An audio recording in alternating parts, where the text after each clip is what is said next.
നാടെന്നൊക്കെ അഭിമാനിക്കുന്ന നാം പാർക്കുന്ന ഈ കൊച്ചു കേരളത്തിനകത്ത് പ്രിയരെ, ഇന്ന് വലിയ വേദനയോടെ പല അമ്മമാരും പല സഹോദരിമാരും പല പിതാക്കന്മാരും ആയിരിക്കുന്ന ഒരു പശ്ചാത്തലത്തിലാണ് നാം ആയിരിക്കുന്നത്. കാരണം മദ്യത്തിന്റെയും മയക്കുമരുന്നിന്റെയും കഞ്ചാവിന്റെയും അടിമകളായി യുവതലമുറ നശിച്ചു പോകുന്നതായ ഒരു സാഹചര്യത്തിലൂടെയാണ് ഇന്ന് നാം പാർക്കുന്ന ഈ കേരളത്തിന്റെ അവസ്ഥകൾ, അല്ലെങ്കിൽ നാം പാർക്കുന്ന ഓരോ സ്ഥലത്തിലായിരിക്കുന്ന എല്ലാ പ്രിയപ്പെട്ടവരും ആയിരിക്കുന്നതെന്ന് പ്രിയപ്പെട്ടവരെ നിങ്ങൾ അറിയാതെ പോകുന്ന കാര്യമല്ല. ഒരു പക്ഷേ നിങ്ങൾ ചിന്തിക്കും, നിങ്ങൾ ഇതിനെ കുറിച്ച് ഇവിടെ നിന്ന് പറഞ്ഞാൽ എന്താണ് സംഭവിക്കാൻ പോകുന്നത്, എന്ത് മാറ്റമാണ് നിങ്ങളെ കൊണ്ട് ചെയ്യാൻ പറ്റുന്നതെന്ന് ചോദിക്കുന്ന പ്രിയപ്പെട്ടവരുണ്ടായിരിക്കാം. എന്നാൽ പ്രിയപ്പെട്ടവരെ, ഈ സദ്വാർത്ത, ഈ സുവിശേഷം വലിയ വിടുതൽ തരുവാൻ കഴിവുള്ളതാണ്. ഒരു വ്യക്തിയിൽ മാത്രമല്ല, സമൂഹത്തിന് മാത്രമല്ല, രാജ്യത്തിന് വരെ മാറ്റം വരുത്തുവാൻ സുവിശേഷത്തിന് കഴിവുണ്ട്. അതുകൊണ്ടാണ് ഈ സദ്വാർത്ത പറയുന്നത്. ഇനിയും അടുത്ത ദിവസങ്ങളില് ക്രിസ്മസിന്റെ അനുഭവങ്ങൾ കടന്നു വരുന്ന സാഹചര്യങ്ങളാണല്ലോ പ്രിയപ്പെട്ടവരെ. എന്നാൽ ഈ ക്രിസ്മസിന് വേണ്ടി കഴിഞ്ഞ ദിവസം നാം കേട്ട വാർത്തയാണ്, അങ്കമാലിയില് എത്ര കോടി രൂപയുടെ സ്റ്റാമ്പ് പിടിക്കുവാനിടയായി തീർന്നു. ഇതെല്ലാം ന്യൂ ഇയറിന് വേണ്ടി, അല്ലെങ്കിൽ ഡിസംബർ 25 യേശുവിന്റെ ജനനം കൊണ്ടാടാൻ വേണ്ടി കൊണ്ടുവന്ന സാധനങ്ങളാണ്. പ്രിയപ്പെട്ടവരെ, വാസ്തവമായിട്ട് നാം തിരിച്ചറിയാതെ പോകരുത്. എന്താണ് ക്രിസ്മസ്?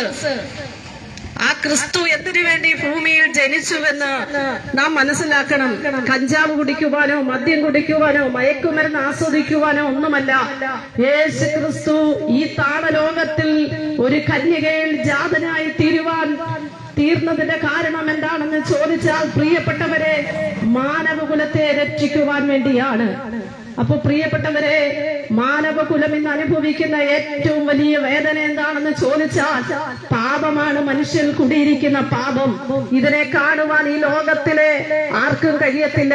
ശാസ്ത്രമത്ര അത്യുച്ചകോടിയിലെത്തി നിന്നാലും ശാസ്ത്രത്തിനോ എല്ലാ മേഖലകൾക്കും വലിയ അഭിവൃദ്ധി ഉണ്ടായാലും, പ്രിയപ്പെട്ടവരെ, മനുഷ്യനിൽ കുടിയിരിക്കുന്ന പാപത്തെ തിരിച്ചറിയുവാൻ കഴിവുള്ള ഒരു മാർഗവും ഈ ലോകത്ത് നിന്ന് കണ്ടുപിടിക്കപ്പെട്ടിട്ടില്ല.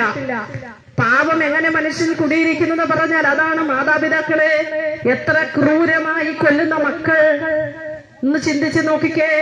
കഷ്ടപ്പെട്ട് വളർത്തി, ഏതെല്ലാം അനുഭവങ്ങൾ അവരെ വളർത്തി, ഉന്നതമായ അനുഭവങ്ങൾ എത്തിയിട്ടും പ്രിയപ്പെട്ടവരെ, മാതാപിതാക്കളെ നിർദാക്ഷിണ്യം കൊല്ലുന്ന ഒരു തലമുറ. പണ്ടത്തെ കാലത്തെ ആളുകൾക്ക് വിദ്യാഭ്യാസമില്ലായിരുന്നു, പക്ഷേ അവർക്ക് ദൈവഭയമുണ്ടായിരുന്നു. ഈ സർവത്തെ ഉണ്ടാക്കിയ ഒരു ദൈവമുണ്ടെന്നുള്ള ഭയം അവിടെ മനസ്സിലുണ്ടായിരുന്നു. എന്നാൽ ഇന്ന് ശാസ്ത്രത്തിന് പുരോഗമനമുണ്ട്, മനുഷ്യന് ആരോഗ്യ മേഖലകളിൽ വലിയ പുരോഗമനമുണ്ട്, സാമ്പത്തികമായി മനുഷ്യന് വലിയ മാറ്റമുണ്ട്, വിദ്യാഭ്യാസപരമായി മനുഷ്യന് മാറ്റമുണ്ട്. പക്ഷെ ഇന്നത്തെ സമൂഹത്തെ നോക്കുമ്പോൾ പ്രിയപ്പെട്ടവരെ, ഇതെല്ലാം മനുഷ്യന് വർദ്ധിച്ചിട്ടും പാപം മനുഷ്യനിൽ പെരുകിക്കൊണ്ടിരിക്കുകയാ.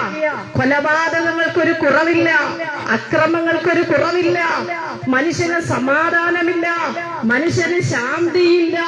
മനുഷ്യന് കഴിക്കുവാൻ 3 നേരത്തിന് 4 നേരവും കഴിക്കുവാൻ ആഹാരമുണ്ടെങ്കിലും ഇത് കഴിച്ചിട്ട് സ്വസ്ഥതയോടെ ഉറങ്ങാൻ കഴിയാത്ത ഒരു സാഹചര്യം മനുഷ്യനെ അഭിമുഖീകരിക്കുന്ന ഒരു വിഷയമാണ്.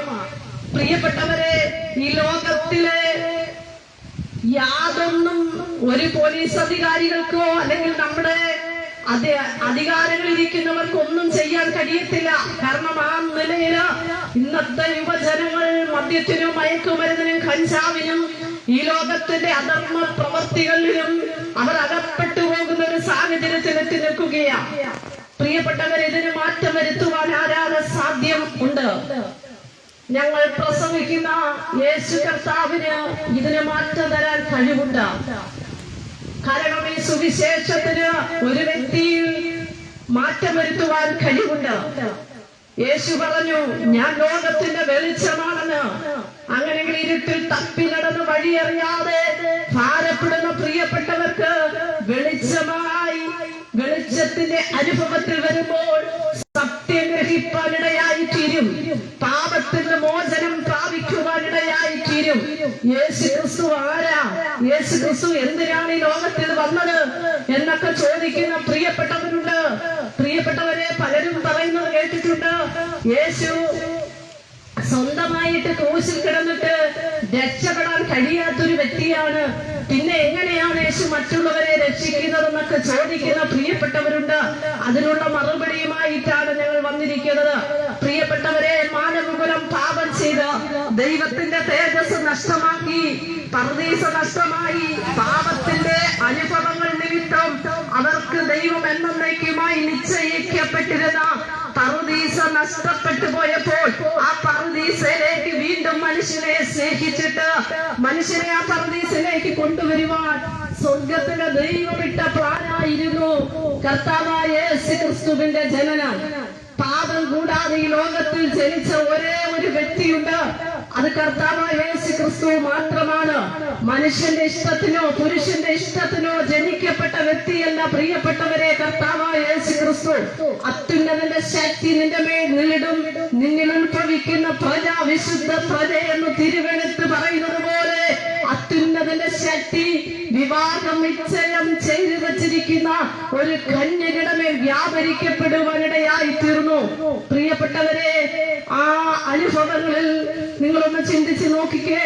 ഒരു സഹോദരിയെ വിവാഹം നിശ്ചയം ചെയ്തു വെച്ചിരിക്കുന്ന സാഹചര്യത്തില് ആ വിവാഹം നിശ്ചയം ചെയ്തിരിക്കുന്ന പെൺകുട്ടി ഗർഭിണിയായി തീരുമെന്ന് പറഞ്ഞാൽ പ്രിയപ്പെട്ടവരെ, ലോകത്തിന് അപവാദമായി തീരുന്ന ഒരു അനുഭവമുണ്ട്. എന്നാൽ സ്വർഗത്തിലെ ദൈവത്തിന്റെ പ്ലാൻ എന്താണെന്ന് അറിയാമോ? വിശുദ്ധയായിട്ട് ദൈവസനിൽ നിർമ്മലയായിട്ട് ജീവിച്ച ദൈവഭയമുള്ള ആ കന്യകയായ സ്ത്രീയുടെ ഉദരത്തിനകത്ത് അത്യുന്നതന്റെ ശക്തി വ്യാപരിക്കപ്പെടുക മാത്രമല്ല, ജനിക്കുന്നതിന് മുൻപേ പേർ വിളിക്കപ്പെട്ട ഒരു വ്യക്തി ഉണ്ടെങ്കിൽ അത് ഞങ്ങൾ പ്രസംഗിക്കുന്ന യേശു കർത്താവാണ്. യേശുവെന്ന പേർ വിളിക്കണം. ദൈവം നമ്മോട് കൂടെ നർത്തമുള്ള ഇമ്മാനുവേൽ എന്ന പേർ വിളിക്കണമെന്ന് പറഞ്ഞ യേശുവിന്റെ ജനനം തന്നെ പാപം കൂടാതെ ജനിച്ചതാണ്. പ്രിയപ്പെട്ടവരെ, പാപം കൂടാതെ ഈ ലോകത്തിൽ ജനിച്ച യേശു കർത്താവ് 33 വർഷം ഈ ലോകത്തിൽ ജീവിച്ചു. 33 വർഷം ഈ ലോകത്തിൽ ജീവിച്ച സമയങ്ങളില് തന്റെ അടുക്കൽ കടന്നു വന്നവരെ സൗഖ്യമാക്കുവാനിടയായി. പ്രിയപ്പെട്ടവരെ, 3.5 വർഷത്തിന്റെ തന്റെ ശുശ്രൂഷാ വേളയിലും തന്റെ ശുശ്രൂഷയിലും തന്റെ ജീവിതത്തിലും തന്റെ ഈ ലോകത്തിലെ അനുഭവങ്ങളിലൊന്നും താൻ പാപം ചെയ്തിട്ടില്ല. കാരണം തന്നെ ക്രൂശിക്കുവാൻ അന്നത്തെ റോമൻ സാമ്രാജ്യത്വത്തിന്റെ നിയമസംഹിത പ്രകാരം ക്രൂശ് എന്ന് പറയുന്നത് പ്രിയപ്പെട്ടവരെ ഏറ്റവും ശാപത്തിന്റെ കീഴിൽ കിടക്കുന്നവരെ ഏറ്റവും ഹീനമായ അനുഭവത്തില് ശിക്ഷ കൊടുക്കുന്ന ഒരു സംവിധാനമായിരുന്നു. അതിന് തെളിവ് പ്രിയപ്പെട്ടവരെ, യേശുവിനെ മാത്രമല്ല ക്രൂശിച്ചത്, യേശുവിന്റെ വലത്തുമിടത്തും 2 കള്ളന്മാർ കൂടെ ഉണ്ടായിരുന്നു. ആ കള്ളന്മാരെ കൂടെ ക്രൂശിനകത്ത് ആ ശിക്ഷ അവർ ചെയ്ത തെറ്റിനുള്ള ശിക്ഷയ്ക്ക് വേണ്ടി ഇടുവാനിടയായി തീർന്നു. ഞാൻ പറഞ്ഞു വരുന്നതിന്റെ സാരാംശം, പ്രിയപ്പെട്ടവരെ, 5 കോടതികൾ മാറി മാറി 7 പ്രാവശ്യം വിസ്തരിച്ചിട്ടും ഇവൻ നീതിമാൻ, ഇവനിൽ പാപമില്ലെന്ന് പറഞ്ഞൊരു വ്യക്തി ഉണ്ടെങ്കിൽ അത് കർത്താവായ യേശു ക്രിസ്തുവാണ്. യേശു ക്രിസ്തു ഈ താണലോകത്തിൽ വന്നതിന്റെ ഉദ്ദേശം പ്രിയപ്പെട്ടവരെ, പാപികളായ മനുഷ്യരെ, പാപത്തിൽ ജനിച്ച മനുഷ്യരെ, പാപത്തിന്റെ അനുഭവങ്ങളിൽ പെട്ടുകിടക്കുന്ന മനുഷ്യരെ പാപത്തിൽ വിടുവിച്ച് നിത്യമായ സ്വർഗത്തിലെത്തിക്കുവാൻ വേണ്ടിയാണ് കർത്താവായ യേശു ക്രിസ്തു ഈ താണലോകത്തിൽ ഒരു മനുഷ്യനായി അവതരിച്ചത്. പ്രിയപ്പെട്ടവരെ, മനുഷ്യന്റെ വേദനകൾ, കഷ്ടങ്ങൾ, ഭാരങ്ങൾ, മനുഷ്യൻ അനുഭവിക്കുന്ന എല്ലാ പ്രശ്നങ്ങളും മനുഷ്യനായി അവതരിച്ച യേശു ഈ ഭൂമിയിലായിരുന്നപ്പോൾ അനുഭവിപ്പാനിടയായി തീർന്നു. പലരും ചോദിക്കുന്നു, യേശുവിന് അത്ഭുതം എന്താ അന്ന് ചെയ്യാൻ പറ്റാ? യേശു അങ്ങനെ അത്ഭുതം ചെയ്തിട്ട് അങ്ങനെ മനുഷ്യനെ കാണിക്കുവാൻ വേണ്ടി വന്ന വ്യക്തിയല്ല. കാരണം മനുഷ്യൻ അനുഭവിക്കുന്ന ദാഹങ്ങളും കഷ്ടങ്ങളും വേദനകളും മനുഷ്യൻ അനുഭവിക്കുന്ന ഓരോ പ്രശ്നങ്ങളും താൻ മനുഷ്യനായി അവതരിച്ചപ്പോൾ ലോകത്തിൽ അനുഭവിപ്പാനിടയായി തീർന്നു. അതിനുശേഷം പ്രിയപ്പെട്ടവരെ, നമ്മുടെ പാപങ്ങൾക്ക് പരിഹാരം വരുത്തുവാൻ ഈ ലോകത്തിലെ യാതൊന്നും കൊണ്ട് കഴിയത്തില്ല. ഇന്നും മനുഷ്യൻ പാപത്തിന് പരിഹാരം വരുവാൻ പാപത്തിന് മുക്തി നേടുവാൻ പല കാര്യങ്ങൾ അന്വേഷിച്ച് എത്രയോ സാമ്പത്തികം ചിലവഴിച്ച് അലയുന്ന ഒരവസ്ഥയുണ്ട്. എന്നിട്ടും മനുഷ്യന്റെ അകത്തളത്തിൽ ഒരു ശൂന്യത അനുഭവിക്കുന്നു. എന്റെ പാപത്തിന് പരിഹാരമായോ, എന്റെ ശാപത്തിന് പരിഹാരമായോ, ഞാൻ ഇതൊക്കെ ചെയ്തിട്ടും ഇതിനൊരു മുക്തി എനിക്ക് പൂർണ്ണമായി ലഭിച്ചുവോ എന്ന് അലതല്ലുന്ന ഒരു ഹൃദയമായിട്ടാണ് മനുഷ്യനായിരിക്കുന്നത്. എന്നാൽ സഹോദരങ്ങളെ, സ്നേഹിതരങ്ങളെ, ഞങ്ങൾ വിളിച്ചു പറയട്ടെ, ഈ ലോകത്തിൽ ആർക്കും മാറ്റാൻ കഴിയാത്ത എല്ലാ പ്രശ്നത്തിനും പരിഹാരം തരുവാൻ കർത്താവായ യേശു ക്രിസ്തു മതിയായ ദൈവമാണ്. യേശു ക്രിസ്തു ക്രിസ്ത്യാനികളുടെ മാത്രം ഒരു ദൈവമല്ല. യേശു ക്രിസ്തു വന്നതൊരു മതം സ്ഥാപിക്കുവാനല്ല, സകല മാനവ കുലത്തെയും അവന്റെ പാപത്തിൽ നിന്നും അവന്റെ ശാപത്തിൽ നിന്നും അവൻ അനുഭവിക്കുന്ന എല്ലാ പ്രശ്നത്തിൽ നിന്നും അവനെ വിടിവിക്കുവാനാണ്. പ്രിയപ്പെട്ടവരെ, ഈ സുവിശേഷം പറയുമ്പോൾ ഒരുപക്ഷേ ഇന്നത്തെ സമൂഹത്തിലുള്ള പ്രിയപ്പെട്ടവർ തെറ്റിദ്ധരിച്ചിരിക്കുന്ന ഒരു കാര്യമുണ്ട്. ഇത് മതം മാറുന്ന വഴിയാണ്. പ്രിയപ്പെട്ടവരെ, മതം മാറിയത് കൊണ്ട് മനുഷ്യന് യാതൊരു ഗുണവും ഉണ്ടാകത്തില്ല. മതമുണ്ടാക്കിയത് മനുഷ്യനാണ്. സർവേശ്വരനായ ദൈവം, സർവത്തെ ചമച്ച ദൈവം, ആഴിയും ഊഴിയും ഉണ്ടാക്കിയ ദൈവം മനുഷ്യനെ മാത്രമേ സൃഷ്ടിച്ചിട്ടുള്ളൂ. ഒരു ജാതിയോ വർണ്ണമോ വർഗമോ ഒന്നും ദൈവം, സർവേശ്വരനായ ദൈവം ഭൂമിയിൽ സൃഷ്ടിച്ചിട്ട് ഉണ്ടാക്കിയിട്ടില്ല. ഇതെല്ലാം ഉണ്ടാക്കിയത് മനുഷ്യനാണ്. മനുഷ്യൻ അവനവന്റേതായ അധികാരത്തിനു വേണ്ടി പല കാര്യങ്ങളും ഉണ്ടാക്കിക്കൊണ്ടിരിക്കുന്ന ഒരനുഭവത്തിലാണ്. പ്രിയപ്പെട്ടവരെ, അതുകൊണ്ടാണ് ശ്രീനാരായണ ഗുരു ഇങ്ങനെ പറഞ്ഞത്, ഒരു ജാതി, ഒരു മതം, ഒരു ദൈവം മനുഷ്യന്. അദ്ദേഹത്തിന്റെ അകത്തളത്തില് ആ വെളിച്ചമുണ്ടായപ്പോൾ അദ്ദേഹം പറഞ്ഞു, ഒരൊറ്റ ജാതിയേ ഉള്ളൂ, അത് മനുഷ്യ ജാതിയാണ്. ഒരൊറ്റ ദൈവമേ ഉള്ളൂ, അത് സർവത്തെ ഉണ്ടാക്കിയ ദൈവമാണ്. പ്രിയപ്പെട്ടവരെ, അത് നമ്മൾ മനസ്സിലാക്കണം. ഒറ്റ ഒരു കുലമേ ഉള്ളൂ, അത് മനുഷ്യകുലമാണ്. ആണും പെണ്ണുമായി മനുഷ്യനെ സൃഷ്ടിച്ച സൃഷ്ടിതാവായ ദൈവം മനുഷ്യനെന്നൊരു ആഗ്രഹിക്കുന്ന ഒരു കാര്യമുള്ളൂ, മനുഷ്യൻ വിടിവിക്കപ്പെടണം. അവന്റെ അകത്തളത്തിലുള്ള പ്രാണൻ വിലയേറിയതാണെന്ന് മനസ്സിലാക്കണം. പ്രിയ സഹോദരങ്ങളെ, ഞങ്ങൾ ഈ സുവിശേഷം പറയുമ്പോൾ എല്ലാവരും ആഗ്രഹിക്കുന്ന ഒരു കാര്യമുണ്ട്. മരിച്ചതിന് ശേഷം ഒരു പുനർജന്മമുണ്ട്. ഒരു പുനർജന്മത്തിൽ നല്ല ഒരു അനുഭവത്തിൽ എത്തണമെന്ന് ആഗ്രഹിക്കുന്ന മനുഷ്യരാണ് എല്ലാവരും. എന്നാൽ ഒരു കാര്യം നാം മനസ്സിലാക്കണം, ഈ ഭൂമിയിലായിരിക്കുന്ന കാലയളവിൽ തന്നെ മനുഷ്യന്റെ ജീവിതം എപ്രകാരമോ അതിനനുസരിച്ച് മനുഷ്യന് ന്യായവിധിയുണ്ട്. അതിനനുസരിച്ചാണ് മനുഷ്യന്റെ ജീവിതത്തിനകത്ത് എന്ത് സംഭവിക്കാൻ പോകുമെന്ന് മനസ്സിലാക്കണം. പ്രിയപ്പെട്ടവരെ, അതുകൊണ്ട് നമ്മൾ ജീവിക്കുമ്പോൾ തന്നെ ദൈവത്തെ ഭയപ്പെടണം. സർവശക്തിയുള്ളൊരു ദൈവമുണ്ടെന്നുള്ളൊരു ഭയം മനുഷ്യന്റെ അകത്തളത്തിൽ വരണം. ഇന്ന് മനുഷ്യ സമൂഹത്തിന് നഷ്ടപ്പെട്ടുകൊണ്ടിരിക്കുന്ന ഒരു കാര്യം എന്താണെന്നറിയാമോ? ദൈവഭയമില്ല. എല്ലാം ഞങ്ങളുടെ കഴിവ് കൊണ്ടാണ്, ഞങ്ങളുടെ പ്രാപ്തി കൊണ്ടാണ്, ഞങ്ങളുടേതായ ബലം കൊണ്ടാണ് ഇതെല്ലാം നേടുന്നതെന്നൊരു മനസ്സിനകത്തുള്ളൊരു തോന്നലാണ്. പ്രിയപ്പെട്ടവരെ, ഇന്ന് ആർക്കും ആരെ ഭയമില്ല. മാതാപിതാക്കളെ ഭയമില്ലാത്ത തലമുറ, ദൈവത്തെ ഭയമില്ലാത്ത തലമുറ. എന്താ ഇതിന് കാര്യമെന്തെന്നറിയാമോ? ഞങ്ങൾക്ക് ബുദ്ധിയുണ്ട്, കഴിവുണ്ട്, ഞങ്ങൾക്ക് വിദ്യാഭ്യാസമുണ്ട്, ഞങ്ങൾക്ക് സൗന്ദര്യമുണ്ട്, ഞങ്ങൾക്ക് പണമുണ്ട്, അതുകൊണ്ട് സർവ്വതും നേടാമെന്നുള്ളൊരു ചിന്ത. എന്നാൽ സ്നേഹിത, ദൈവവചനം പറയുന്നു, മൂടാ, നീ ഇതിനൊക്കെ പ്രശംസിച്ചാലും ഇന്ന് രാത്രി നിന്റെ പ്രാണനെ ചോദിച്ചാൽ നീ ഒരുക്കി വെച്ചത് ആർക്കാകുമെന്ന് ദൈവവചനം ചോദിക്കുമ്പോൾ, പ്രിയ സ്നേഹിതരെ, ഏത് മനുഷ്യനും ഉറച്ചു നിന്നാൽ ഒരു ശ്വാസം മാത്രമെന്ന് സത്യവേദ പുസ്തകം പറയുന്നു. എന്നാൽ ഈ ശ്വാസം നിലയ്ക്കുന്നതിന് മുൻപ്, സ്നേഹിതരെ, സഹോദരങ്ങളെ, പ്രിയപ്പെട്ടവരെ, ഞങ്ങൾക്ക് വിളിച്ചു പറയാനുള്ളൊരു കാര്യമുണ്ട്. സ്വർഗമുണ്ട്, നരകമുണ്ട്. സ്വർഗത്തിൽ പോകണമെങ്കിൽ ഈ ഭൂമിയിൽ വെച്ച് തന്നെ നമ്മൾ ഒരുങ്ങണം. അല്ലാത്തവർക്ക് സ്വർഗം കിട്ടത്തില്ല. അപ്പൊ നിങ്ങൾ സ്വർഗം കണ്ടിട്ടുണ്ടോ എന്ന് ചോദിക്കുന്ന പ്രിയപ്പെട്ടവരുണ്ട്. അതെ, സത്യവേദ പുസ്തകം വ്യക്തമായി വിളിച്ചു പറയുന്നു. ലൂക്കോസിന്റെ സുവിശേഷത്തിൽ വ്യക്തമായിട്ട് ദൈവവചനത്തിൽ വിളിച്ചു പറയുന്നു, ധനവാനായൊരു മനുഷ്യനുണ്ടായിരുന്നു.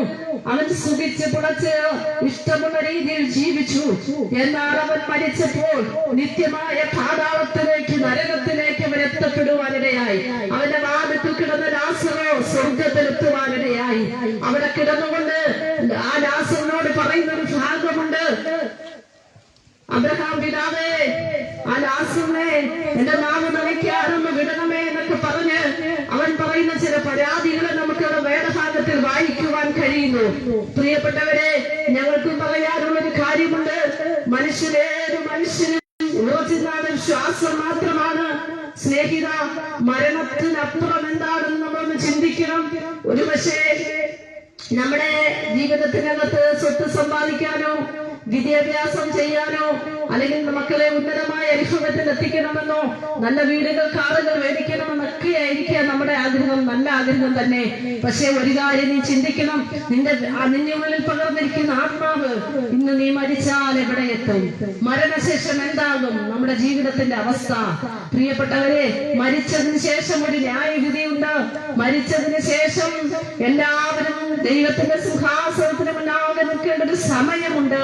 അതുകൊണ്ട് നീ ഭൂമിയിലായിരിക്കുമ്പോൾ എന്ത് ചെയ്യണം? കർത്താവിനെ ഭയപ്പെടണം, ദൈവത്തിന്റെ ഇഷ്ടം ചെയ്യണം. യഹോവയെ ഭയപ്പെട്ട് അവന്റെ കൽപ്പനകൾ ഇഷ്ടപ്പെടുന്ന മനുഷ്യനാണ് ഭാഗ്യവാൻ. ഒരു പക്ഷേ അകത്തളത്തിൽ വേദനയുമായി ഭാരവുമായിട്ട് ഞങ്ങളെ കേൾക്കുന്ന സഹോദരങ്ങളുണ്ടായിരിക്കാം. ഒരു പക്ഷേ പുറമേ നിന്ന് നോക്കുമ്പോൾ നീ പാർക്കുന്നത് മണിസൗധത്തിലായിരിക്കാം. എന്നാൽ മനസ്സിന് സ്വസ്ഥമായി ഉറങ്ങിയിട്ട് കാലങ്ങളായി ഭാരപ്പെടുന്ന പ്രിയപ്പെട്ടവർ ഞങ്ങളെ കേൾക്കുന്നുണ്ടായിരിക്കാം. സമാധാനം നഷ്ടപ്പെട്ടവരായി, സ്വസ്ഥത നഷ്ടപ്പെട്ടവരായി, ശാന്തി നഷ്ടപ്പെട്ടവരായി ഞങ്ങളെ കേൾക്കുന്ന സഹോദരങ്ങൾ ഉണ്ടായിരിക്കാം. എന്നാൽ ഞങ്ങൾ ഒരു കാര്യം വിളിച്ചു പറയട്ടെ സ്നേഹിതരെ, യേശുക്രിസ്തു ഈ ഭൂമി വന്നത് എന്തിനാണെന്നറിയാമോ? നമ്മെ പാപത്തിൽ നിന്ന് രക്ഷിക്കുവാൻ മാത്രമല്ല, നമ്മുടെ ശാപത്തെ കാൽവരിയിൽ വെച്ച് വഹിച്ചിട്ട് നമുക്ക് വേണ്ടി അവസാനമുള്ള രക്തം വരെ ഊറ്റിയത് നിനക്ക് സമാധാനം തരാനാ. മനുഷ്യനും ദൈവമായുള്ള ബന്ധം നഷ്ടപ്പെട്ട് കിടന്നപ്പോൾ ആ മനുഷ്യനെ ദൈവമായുള്ള ബന്ധത്തിലേക്ക് അടുപ്പിക്കുവാൻ ആ കാൽവരി കൊലക്കളത്തിൽ അവസാനതുള്ളി രക്തം വരെ നമുക്ക് വേണ്ടി ഊറ്റിത്തരുവാനിടയായി. ആ രക്തത്തിൽ ആശ്രയിച്ച് ആ രക്തത്തിന്റെ ശക്തിയിൽ അഭയം പ്രാപിക്കുന്ന ഒരു വ്യക്തിക്ക് നിത്യമായ ഒരു സന്തോഷത്തിന്, നിത്യമായ ഒരു രക്ഷയ്ക്ക് കാരണമുണ്ടാകുമെന്ന് ഈ സുവിശേഷ നിമിത്തം ഞങ്ങൾ വിളിച്ചു പറയുന്നത്. പ്രിയപ്പെട്ടവരെ, മനുഷ്യൻ പാപനിമിത്തം ദൈവത്തോട് അകന്നു പോകുന്നു. ഇന്നും പാപമാണ് മനുഷ്യനെ ദൈവത്തിൽ അകറ്റുന്നത്. സ്നേഹിത, മദ്യപാനോ കഞ്ചാവോ മയക്കുമരുന്നോ ഒക്കെ നിനക്ക് അല്പമായ സുഖം തരും. എന്നാൽ നിന്നിൽ കൂടിയിരിക്കുന്ന പാപം നിനക്ക് മനുഷ്യനോടും ദൈവത്തോടുള്ള ബന്ധത്തെ അകറ്റിക്കളയുന്നതാ. ഇന്ന് പകൽക്കാലം ഈ സുവിശേഷം കേൾക്കുമ്പോൾ ഒരു പക്ഷേ നീ അകപ്പെട്ടിരിക്കുന്ന അനുഭവത്തിൽ നിന്ന് നിന്നെ വിടുവിപ്പാൻ ആരാലും കഴിയത്തില്ലെന്ന് ചിന്തിക്കുന്ന സ്നേഹിതരാണെങ്കിൽ യേശുവിനത് കഴിവുണ്ട്. ഞങ്ങളും ഒരു കാലത്ത് സമാധാനമില്ലാത്തവരായി, ശാന്തിയില്ലാത്തവരായി, സ്വസ്ഥതയില്ലാത്തവരായി ഇവിടെ നിൽക്കുന്ന പ്രിയപ്പെട്ടവർ മദ്യത്തിനും കഞ്ചാവിനും മയക്കുമരുന്നിനും അടിമകളായി ജീവിച്ചവരായിരുന്നു. ആരാലും വിടുവിക്കപ്പെടാൻ കഴിയത്തില്ലെന്ന് പറയുന്ന അനുഭവത്തിൽ നിന്ന് യേശുവിന്റെ സുവിശേഷമാണ് ഞങ്ങളുടെ ഭവനങ്ങളെ ഈ സമാധാനത്തിലേക്ക് കൊണ്ടുവന്നത്. അപ്പൊ യേശു കർത്താവിന് നിന്റെ പ്രശ്നത്തിന് പൂർണ്ണ പരിഹാരം തരാൻ കഴിവുണ്ട്. സഹോദര, സഹോദരി, നീ അനുഭവിക്കുന്ന ഒരിക്കലും ആരാലും എനിക്ക് വിടുവിക്കാൻ കഴിയത്തില്ല. നീ ചെയ്യേണ്ടതൊക്കെ ചെയ്തു, നീ പോവേണ്ടിടത്തൊക്കെ പോയി, ഇനി എനിക്ക് ഒന്നിനാലും വിടുതലെന്ന് നേർന്ന അനുഭവത്തിലാണ് ഞങ്ങളെ കേൾക്കുന്നതെങ്കിൽ യേശു വിളിച്ചു പറയാ, ഇപ്പോഴാകുന്നു സുപ്രസാദ കാലം, ഇപ്പോഴാകുന്നു രക്ഷാ ദിവസം. നിന്റെ ഹൃദയം യേശുവിന് വേണ്ടി നീ വിട്ടുകൊടുത്താൽ പ്രിയ സഹോദരി, സഹോദര, നിനക്ക് സമാധാനം ഉണ്ടാകുവാനിടയായി തീരും.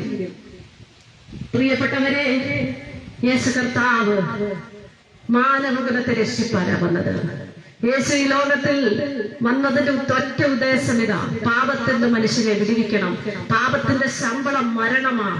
പാപം നിമിത്തം ദൈവത്തിന്റെ തേജസ് നഷ്ടപ്പെട്ട മനുഷ്യനെ പറുദീസയിൽ എത്തിച്ച് ആ സന്തോഷം പ്രാപിക്കണം. അതിനുവേണ്ടിയാണ് ഒറ്റ വാക്കിൽ പറഞ്ഞ യേശു കർത്താവ് കന്യകയിൽ ജാതനായി കാൽവരി ക്രൂശിൽ അവസാനങ്ങളിൽ ഏറ്റവും വരെ ഊറ്റിയിട്ട് മനുഷ്യന്റെ പാപത്തിന് പരിഹാരം വരുത്തുവാൻ വേണ്ടി മാത്രമാണ്, അല്ലാതെ മറ്റൊന്നുമല്ല. പ്രിയപ്പെട്ടവരെ, എല്ലാവരും ആഗ്രഹിക്കുന്ന ഒരു കാര്യമുണ്ട്: മരിച്ചാൽ എനിക്ക് നല്ല ഒരു അനുഭവത്തിൽ എത്തണമെന്ന്. പ്രിയപ്പെട്ടവരെ, മരണത്തിനപ്പുറം ഒരു ജീവിതമുണ്ട്. ദേഹം ദേഹി ആത്മാവെന്ന അനുഭവങ്ങളിൽ നിന്ന് നമ്മുടെ അകത്തളത്തിലിരിക്കുന്ന ആത്മാവിന് നിത്യമായ ശാന്തി തരുവാൻ ഇന്ന് പലരും പല കർമാദികൾ ചെയ്തുകൊണ്ടിരിക്കുക. എല്ലാവരുടെ ആഗ്രഹം മരിച്ചു കഴിഞ്ഞാൽ ഇയാളെ സ്വർഗത്തിലെത്തിക്കണമെന്ന. പക്ഷെ സ്വർഗത്തിലെത്താൻ ഒരൊറ്റ വഴിയേ ഉള്ളൂ സ്നേഹിത. നീ ലോകത്ത് ജീവിച്ചിരിക്കുമ്പോൾ പാപത്തെ ഉപേക്ഷിക്കണം. പാപത്തിന്റെ ശമ്പളമായ മരണത്തിൽ നിന്ന് നിനക്ക് മോചനം പ്രാപിക്കുവാൻ കർത്താവായ യേശു ക്രിസ്തുവിന്റെ രക്തത്താൽ നീ കഴുകൽ പ്രാപിക്കണം. പ്രിയപ്പെട്ടവരെ, ഈ ഭൂമിയിൽ ജീവിച്ചിരിക്കുമ്പോ നീ യേശു ക്രിസ്തു എനിക്ക് വേണ്ടിയാണ് ഈ താണ ലോകത്തിൽ വന്നതെന്നും കർത്താവ് എനിക്ക് എന്റെ പാപത്തിന് പരിഹാരം വരുത്തുവാനാണ് അവസാനവും രക്തവരെയും കാൽവറി ക്രൂശിൽ ഒഴുക്കിയതെന്നും നീ പൂർണ്ണമായി വിശ്വസിക്കണം. വിശ്വസിക്കുന്ന നീ കർത്താവ് കാണിച്ചു തന്ന മാതൃകയായ സ്നാനം സ്വീകരിക്കണം. ഇത് സ്വീകരിച്ച് വിശുദ്ധ ജീവിതം നയിച്ചാൽ നിനക്കൊരു പ്രത്യാശയുണ്ട്. മരണത്തിനപ്പുറം എനിക്ക് എന്റെ ദൈവത്തോടുകൂടെ വാസം ചെയ്യാം. ഒരുപക്ഷെ ഞങ്ങൾ ഇതൊക്കെ വിളിച്ചു പറയുമ്പോൾ നിങ്ങൾക്ക് ഭോഷത്വമായി തോന്നും. എന്നാൽ സ്നേഹിത, സത്യവേദ പുസ്തകത്തിൽ എഴുതിയിരിക്കുന്ന വചനത്തിന്റെ വള്ളിക്കോ പുള്ളിക്കോ മാറ്റമില്ല. ആകാശം മാറിയാലും ഭൂമി മാറിയാലും ഈ വചനം സുസ്ഥിരമായിട്ട് സ്വർഗത്തിൽ സ്ഥിരമായി നിൽക്കുന്ന വചനമാണ്. അതുകൊണ്ട് സ്നേഹിതരെ, ആരും നശിച്ചു പോകരുത്. ഞങ്ങൾ ആഗ്രഹിക്കുന്ന ഒറ്റ ഒരു കാര്യമാണ്, പാപത്തിൽ ജീവിച്ച് പാപത്തിൽ മരിക്കരുത്, നിത്യമായ ശിക്ഷാവിധിയിൽ അകപ്പെടരുത്. പ്രിയപ്പെട്ടവരെ, അതിനെന്ത് ചെയ്യണം? റേഷൻ കാർഡിൽ നിങ്ങളുടെ പേര് കാണും. ഇപ്പൊ വോട്ടർ പട്ടികയിൽ പേര് ചേർക്കാൻ നമ്മൾ തത്രപ്പെടുകയാണ്. അപ്പൊ ഈ ലോകത്തിലുള്ള എല്ലാ സംവിധാനത്തിനും വേണ്ടി നമ്മൾ പേര് ചേർക്കുവാൻ നമ്മൾ ഒരുക്കപ്പെടുന്നവരാ. എന്നാൽ സ്നേഹിതരെ, ഞങ്ങൾ ഒറ്റ വാക്കിൽ വിളിച്ചു പറയട്ടെ, സ്വർഗരാജ്യത്തിലെത്താൻ ജീവന്റെ പുസ്തകത്തിൽ പേരെഴുതണം. ജീവപുസ്തകത്തിൽ പേരെഴുതി കാണാത്തവരെ തീപ്പൊയ്കയിൽ തള്ളിയിടുമെന്ന് സത്യവേദ പുസ്തകം വ്യക്തമായി വിളിച്ചു പറയുന്നു. ജീവപുസ്തകത്തിൽ പേരെഴുതാൻ എന്ത് ചെയ്യണം? നിന്റെ ഹൃദയം യേശുവിന് വേണ്ടി കൊടുക്കണം. നിന്റെ സമ്പത്ത് കൊടുക്കണ്ട, നിനക്കുള്ള ഒന്നും കൊടുക്കണ്ട. നിന്റെ കൊച്ചു ഹൃദയം യേശുവിന് വേണ്ടി കൊടുക്കണം. യേശുവേ, ഞാൻ പാപത്തിലാണ് ജീവിക്കുന്നത്, ഞാനൊരു മദ്യപാനിയാണ്, ഞാൻ മയക്കുമരുന്നിന് അടിമയാണ്, ഞാൻ ദൈവഹിതമില്ലാത്ത പാപപ്രവൃത്തികൾ ചെയ്യും. മാനസാന്തരത്തിനായി, പാപങ്ങളുടെ മോചനത്തിനായി കർത്താവായ യേശു ക്രിസ്തുവിന്റെ രക്തം മൂലം വിടുതൽ പ്രാപിച്ച് കർത്താവിന്റെ ഇഷ്ടം ചെയ്യുവാൻ നിന്നെ ഹൃദയം വിട്ടുകൊടുത്താൽ മതി. യേശു നിന്നെ രക്ഷിപ്പാൻ മതിയായ ദൈവമാ. ഇന്നേക്ക് 2025 വർഷങ്ങൾക്ക് മുമ്പേ ഈ താങ്കളിന് വേണ്ടി മരിക്കപ്പെട്ട് ഉയർത്തെഴുന്നേറ്റ യേശു കർത്താവിന് നീ ഹൃദയം കൊടുക്കണം. സ്നേഹിത, ഒരിക്കൽ കൂടെ ഞങ്ങൾ വിളിച്ചു പറയാം, ഇന്നാണ് നിന്റെ മരണമെങ്കിൽ മരിച്ചതിന് ശേഷം നിനക്ക് യാതൊന്നും ചെയ്യാൻ പറ്റത്തില്ല. ഈ ലോകത്തിലുള്ള നമ്മുടെ പ്രിയപ്പെട്ടവർക്കോ ബന്ധുമിത്രാദികൾക്കോ ചാർച്ചക്കാർക്കോ നമ്മളെ സ്വർഗത്തിൽ എത്തിക്കാൻ കഴിയത്തില്ല. സ്വർഗത്തിൽ എത്തണമെങ്കിൽ നീ ഭൂമി ജീവിച്ചിരിക്കുമ്പോൾ പാപങ്ങളുടെ മോചനത്തിന് വേണ്ടി പാപങ്ങൾ ഏറ്റുപറഞ്ഞ് യേശു കർത്താവിന് നിന്റെ ഹൃദയം കൊടുക്കണം. മറ്റൊരുത്തന്റെ രക്ഷയില്ല. ആകാശത്തിന്റെ കീഴിൽ രക്ഷപ്പെടുവാൻ ഒരേ ഒരു നാമമേ ഉള്ളൂ, അത് യേശുവിന്റെ നാമമാണ്. ആ യേശുവിന്റെ നാമത്തിൽ നീ ആശ്രയിപ്പാൻ, പാപത്തിൽ നിന്ന് മോചനം പ്രാപിപ്പാൻ, ഒരു നല്ല മനുഷ്യനായി സമൂഹത്തിനും സഭയ്ക്കും മക്കൾക്കും സകലത്തിലും ലോകത്തിലുള്ള നിന്നെ സ്നേഹിക്കുന്ന നിന്റെ അയൽക്കാർക്കും നിന്നെ സ്നേഹിക്കുന്ന പ്രിയപ്പെട്ടവർക്കൊക്കെ ഒരു നല്ല മനുഷ്യനായി ജീവിപ്പാൻ സ്വർഗത്തിലെ ദൈവം സഹായിക്കട്ടെ. പാപം മൂലം ഒരു ന്യായവിധിയുണ്ട്, പാപം മൂലം ഒരു നിത്യ ന്യായവിധിയുണ്ട്. രണ്ടാം മരണത്തിൽ കർത്താവിന്റെ കൽപ്പനയാകുന്ന സ്നാനം സ്വീകരിക്കുന്ന യേശുവിന്റെ രക്തത്താൽ കഴുകൽ പ്രാപിച്ച് മാനസാന്തരപ്പെടുന്ന ഒരു വ്യക്തിക്ക് രണ്ടാം മരണത്തിൽ ദോഷം വരുന്നില്ല. അങ്ങനെയെങ്കിൽ പ്രിയപ്പെട്ടവരെ, ആ നിത്യന്യായവിധിയിൽ അകപ്പെടാതെ കർത്താവിന് വേണ്ടി ഹൃദയം കൊണ്ട് ഈ വചനങ്ങളാൽ ദൈവ സഹായം